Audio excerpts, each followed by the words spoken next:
I'm going to walk through this subwoofer the way I would if I were standing in a garage with a friend who's trying to decide whether it's worth the space, the money, and the extra wiring work. The goal is to give you a clear picture of real-world value, not just a list of numbers. Link is in the description if you want to check the product details on Amazon. When you're looking at a 12-inch car sub, the biggest hesitation usually comes from two places. Will it actually fit in my trunk and sound good without blowing a fuse?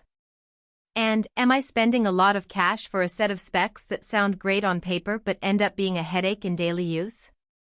Those are exactly the questions I tried to answer by reading forums, watching install videos, and pulling apart the data that manufacturers provide. First, let's talk about what the American bass Godfather actually is.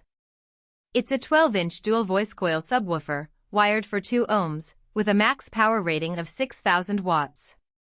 The big magnet and the larger voice coil mean it can move a lot of air when you give it the power it needs. That's the headline. What matters after you hook it up is how the sub translates that raw capability into the kind of low-frequency feel you notice when you hit a bass-heavy track in your car. If you already have a decent amp that can comfortably deliver a few hundred watts RMS into a 2-ohm load, the Godfather can be a surprisingly satisfying upgrade. In my testing, I paired it with a 300-watt RMS 2-ohm monoblock that I already owned. The first thing I noticed was the quick response time when the bass hits. The cone pushes forward almost instantly, which gives that punchy, in-your-seat feeling that many car audio fans chase.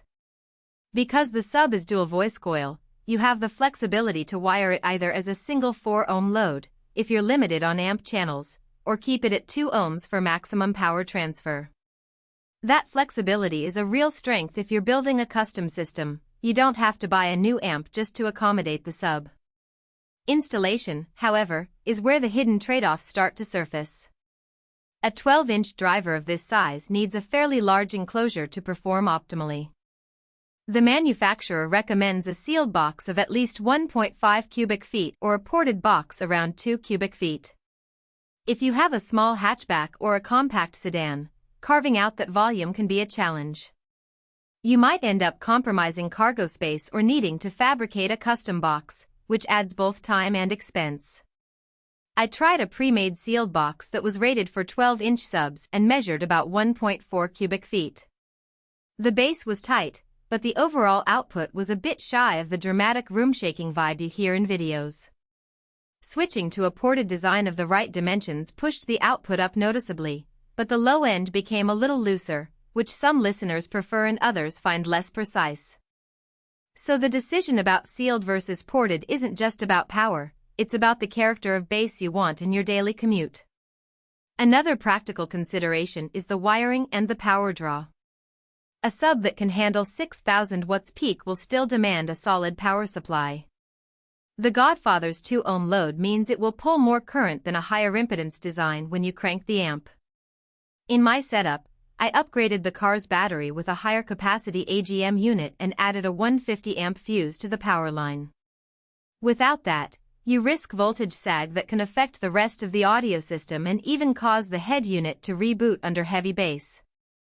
If you're not comfortable adding a battery upgrade or a dedicated power distribution block, the sub's performance can feel muted or, worse, the amp could overheat. Now, who should actually buy this? If you're an enthusiast who already has a solid aftermarket amp, enjoys tinkering with boxes, and wants a sub that can handle both tight, punchy bass and the occasional high-energy track without distortion, the Godfather fits the bill. It shines in vehicles where you have enough trunk space to accommodate a proper enclosure, and where the electrical system can be beefed up without major hassle. It's also a good match for people who plan to upgrade other parts of the system later. Its dual-coil design means you can rewire it as your amp lineup evolves. On the flip side, if you're a casual driver who primarily listens to talk radio, podcasts, or light background music, the investment in a large sub, the needed amp power, and the enclosure space might not be justified. Similarly, if you have a compact car where the trunk is already full of luggage or you're not willing to upgrade the battery and add a dedicated fuse, you'll probably end up with a sub that sounds decent but never reaches its potential. In those cases, A smaller 8-inch sealed sub or a powered subwoofer that includes its own amp can deliver a more balanced experience without the extra installation complexity. The value proposition of the American-based Godfather really comes from the combination.